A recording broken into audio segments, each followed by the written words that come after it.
Welcome, family. Welcome to Inner Coded, where you already carry the code. What if the key to changing your life wasn't something you had to go out and find? What if it wasn't some secret sold by the gurus or a prize that you had to win? What if it was a power you've been carrying inside of you all along? A code embedded in your very being, just waiting for you to access it. I know this is true because I found mine, not in a book or at a seminar. I found it in a place most people never leave. I found it in the suffocating silence of a 6 by 9 foot prison cell. I found it when I had nothing left. And in losing everything, I discovered the one thing that mattered the most for me. They can lock up your body, but your mind is yours. It's only a prison if you give them the keys. Today, I want to show you how to take those keys back. I want to show you how to find and unlock the internal code that can fundamentally change your reality just like it did for mine. You don't have to go to prison to find your freedom. I don't recommend that at all.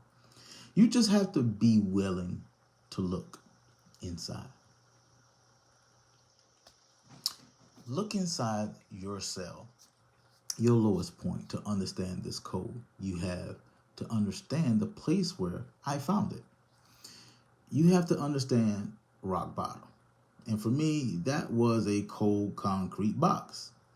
A place where the only thing louder than the slamming steel door was the finality of my own choice.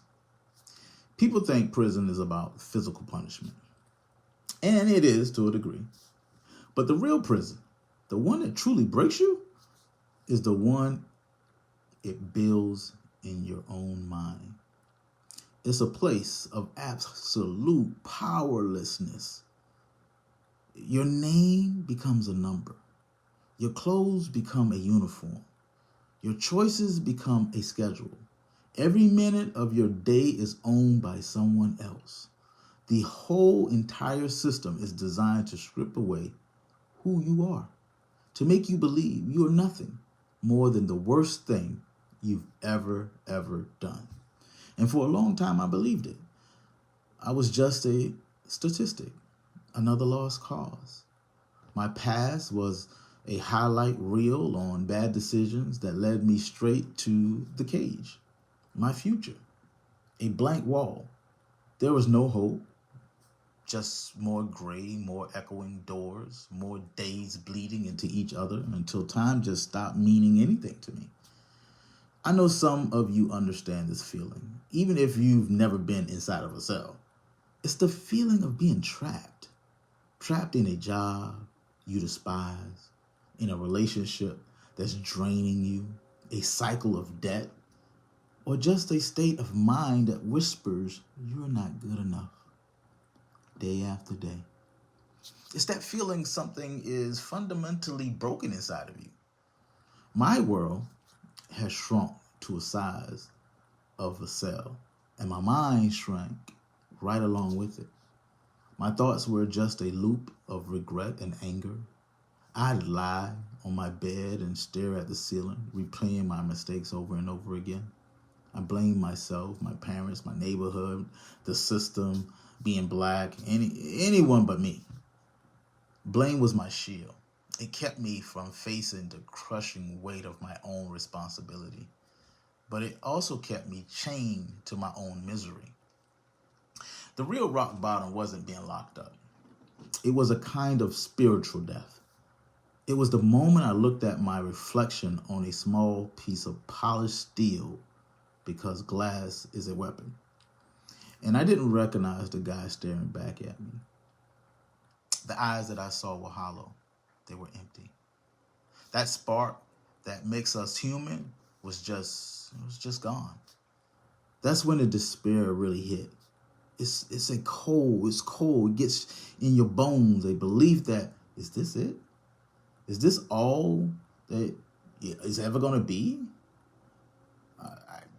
You no longer believe that you have a problem. You kind of believe that you are the problem, right? And when you believe that, you stop looking for a way out. You surrender. That was my rock bottom, a complete surrender. I surrendered to the idea that I was beyond repair. When you're at an absolute rock bottom, drowning in the darkness, something strange tend to happen. When all the noise and the justifications and the blame and the ego is gone, you finally hear a whisper. It's a voice that was there all along, actually, but you were too loud to hear it. For me, that moment came on a Tuesday. I remember because Tuesday was chicken patty day. It was the one meal that wasn't completely horrible. I was sitting on my bunk, same as I had for hundreds of days. But this time was different. The rage and the self-pity was gone. I was just tired. Not just tired from the lack of sleep, but a deep soul-level exhaustion. I was tired of fighting. I was tired of being angry. I was tired of my own story I've told myself 1,000 times. In that moment of total surrender, a question just surfaced. It wasn't loud. It was simple. It was quiet thought. Is this it? Is this all you are? And for the first time, instead of just shrugging or getting angry, I just listened. I let the question hang in the air of that tiny cell. And in that silence, something shifted in me. It was like a flicker of light in the huge empty space. I was the start. It was the start of the idea of a thought that felt both totally new and kind of familiar. What if I wasn't broken? What if I wasn't just the sum of the worst things I've ever done? I've since learned that some people call this an inner blueprint or a core design. In that cell, I just called it a feeling. It was the first little hint that maybe I wasn't a failed creation after all. Maybe I was just operating from the wrong instructions, a faulty manual someone else had handed me. And here's the most powerful part of that realization for me. If the manual was the problem, then the hardware, the core of who I was still intact. It wasn't damaged beyond repair. It was just running the wrong software. And in that turning point, it's that moment you stop looking outside for a savior and you start looking inside for the strength that's already there. It's the decision to stop being a victim of your own story and start being the author of it. I didn't have a name for it then, but now I know. I stumbled upon my inner code. It wasn't some lightning bolt from the sky. It was a quiet, revolutionary going on, a revolution going on inside my own mind. It was the realization that my life wasn't just happening to me. It was flowing. From me, my thoughts, my beliefs, my identity, these weren't permanent. They were variables. And if they were variables, that meant I could change them. And from that day on, my prison cell changed. It wasn't a cage anymore. It was a lab, an incubator, a place where I could start the work of decoding. I had no tools, no teachers. I had nothing. All I had was time and this new sense of awareness that the key to my freedom wasn't on the other side of the wall. It was on the other side of my own limiting belief in here. So I decided that I was going to decode. I decided to change. It may take a moment. The actual process of changing is truly a journey of 1,000 small steps, a climb. It's not a straight line. You slip, you fall, you have moments where you just slide all the way down to the bottom because even though it was miserable, it was familiar. Our habits. My climb started in the cell. The first step was to stop blaming everyone else. I had to take a radical ownership of my life, not just the things that put me in prison, but my thoughts, my attitude, my reactions to. This was brutally hard work. This is work. It's so much easier to be the victim. But I realized as long as I was pointing the finger at someone else, I was giving them my power. Taking ownership was my first act of actually reclaiming my power. I started with my mind. I became a gatekeeper for my thoughts. In a place like prison, negativity is in the air you breathe. I had to be consciously building a different environment inside my own head.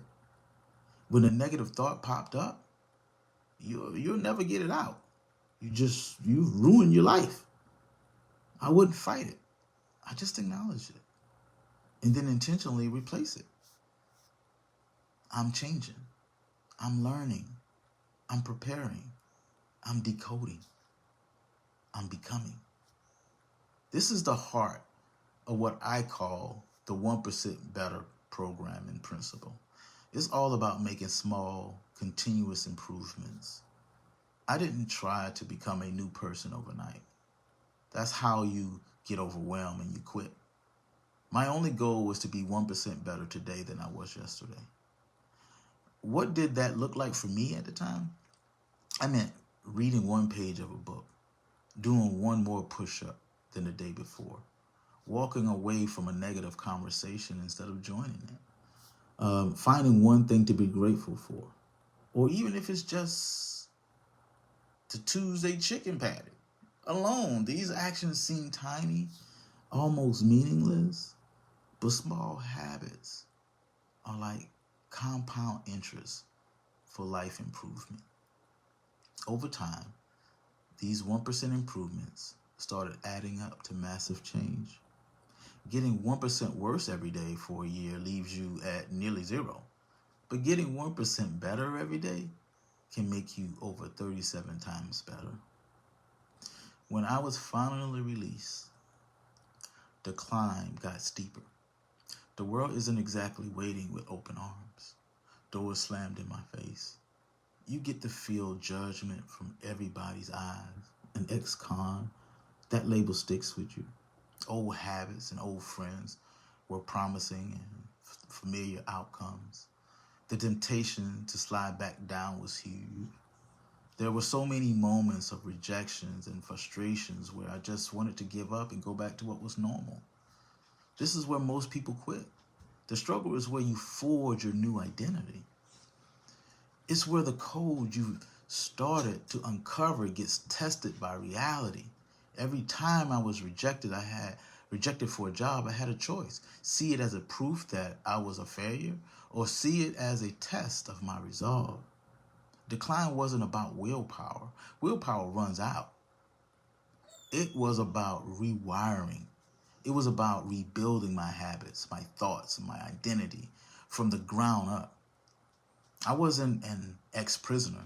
I was a man building a new life. I was no longer defined by my worst day. I was defined by my daily choices, my commitment to the 1% improvement plan. The climb isn't about reaching some destination. Hear me. The climb is the point. To climb, to ascend. It's the daily process of choosing who you want to be and taking small steps towards becoming that person. This journey, this climb, this ascension isn't just my story. It's the path for anyone who decides to transform their life. It's a process of decoding what's holding you back and recoding your potential. If this is hitting home for you, if you feel like you're on the edge of your own turning point, I want you to be a part of this community. I want you to hit the subscribe button. This channel is for this exact kind of work. A place for real talk, real tools to help you on your path. You don't have to do it alone. That's what I'm here for. That's what finding a community is for. So what's this code I keep talking about? It's not a magic pill. It's not a magic spell or a complex theory. It's simpler than that. And I think it's even more profound than that. The code is the core truth that you are not just a random collections of your mistakes and experiences. For me, it's the belief that we have a kind of design to us. Think of it this way. DNA is the biological blueprint for your physical body. I believe our consciousness has a similar kind of blueprint, a map of our purpose and potential. You already have everything you need to fulfill your mission in this life. You already carry the code. The problem from the moment you were born, we were programmed by the outside world. We get handed faulty code by our families, by the schools, by society. We download the viruses of self-doubt and fear and limitations. We end up running a life based on someone else's programming and then wonder why it keeps crashing for us. My journey was a process of uninstalling that faulty programming and rebooting from my original internal code. The transformation happens when you stop trying to add something to yourself and start uncovering what's already there. The work I do now, through a movement I call Inner Coded, is built around a framework I developed to guide this process. It's called Ascend, the framework, and it's a path to unlock the code within you. The A is for awareness and acceptance. This is the first and most important step. It's what's happening to me in that cell. It's about observing your own thoughts without judging them. You have to see the faulty code you're running. What are your limiting stories you're telling yourself? What are those negative loops playing in your mind that you can't change a program if you don't know what that is? We start there. The S is for strength and structure. Real freedom is found in discipline, not chaos. Structure is what turns awareness into action. For me, this was the 1% rule. It was creating daily habits and rituals that I didn't negotiate on, things that anchored my growth, fundamental in my transformation. Whether it was waking up early, 5 minutes of meditation, whether it was journaling, creating structure creates a container for your change. C is for clarity and choice. With awareness and structure, you can get clear on where you're really going and what you're really about. This is about asking those big questions. What do I truly value, right? What makes me feel alive? What lights me up? How can I serve others? How can I be of service? I believe your code holds the answer to these things. Clarity comes when you filter out the noise of what the world wants for you and tune into the signal of what your soul wants through you. E is for evolution or evolve and embodiment. This is where it all becomes real. It's not enough to know your code. You have to live it. You have to embody it. Embodiment means making sure your actions and your words and your choices all lined up with this new form of clarity that you have. It's walking the talk. It means showing up as the person you're becoming, even when it's scary. This is how you build real trust, the trust that matters, self-trust. N is for nurturing and navigate. This climb is not battle you win by brute force. It's a journey that requires compassion. You have to learn to nurture yourself. This means practicing gratitude, forgiving yourself for your past, and celebrating your wins, no matter how small it is. It means resting when you're tired and being kind to yourself and giving yourself grace when you mess up. You're a human being, so to be nurtured, not a machine to be optimized. And D is for divine discipline. For me, this is the final piece. It's about recognizing you're part of something bigger than yourself. You can call it God, you can call it universe, spirit, source, whatever feels right for you. It's the understanding that you are a channel for something greater, here to express your unique purpose. When you connect to this, you tap into a source of strength that never runs out. You're no longer operating alone. This framework is the lesson. This is how we go through this process that it took me from a number in a prison to a man with a mission. The transformation is real. Life is no longer a battle. It's a dance. It's give and flow. Challenges aren't obstacles anymore. They're opportunities to activate your code even deeper. You stop looking for validation outside because you've built an unshakable sense of worth inside. You're no longer a victim of your past. You are the creator of your future.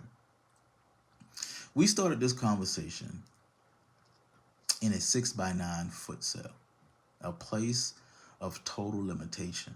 But the truth is, the worst prison are the ones we build in our own mind, with bricks of I can't, I'm not enough, it's too late, I'm not worthy. I'm living proof that it is never too late. Your past does not have to be a life sentence. Where you are right now is not your destiny. It's your training ground. Everything that you've been through, good or bad or indifferent, has been preparing you for the moment you choice to look inside and recognize the power you've been carrying all along. You don't need to find a secret. You need to decode your truth. You don't need to become someone else. You just need to become more of who you already are at your core. The code is in you. It's your birthright. It's the map leading you back to yourself, to a life of purpose and power and peace. The only question left is, are you ready to unlock it? If you're ready to start decoding your own life, subscribe and join our community. The Ascend framework is a journey we explore deeply here. Share this video with one person who needs to hear this today. And in the comments below, I want you to declare it. Write down one piece of faulty code, one limiting belief that you are ready to uninstall. Starting now. Let's go. Let's get to work. Let's rise together. Let's ascend. Until the next time, love, peace, and light. This is Demetrius Irie checking out. Peace.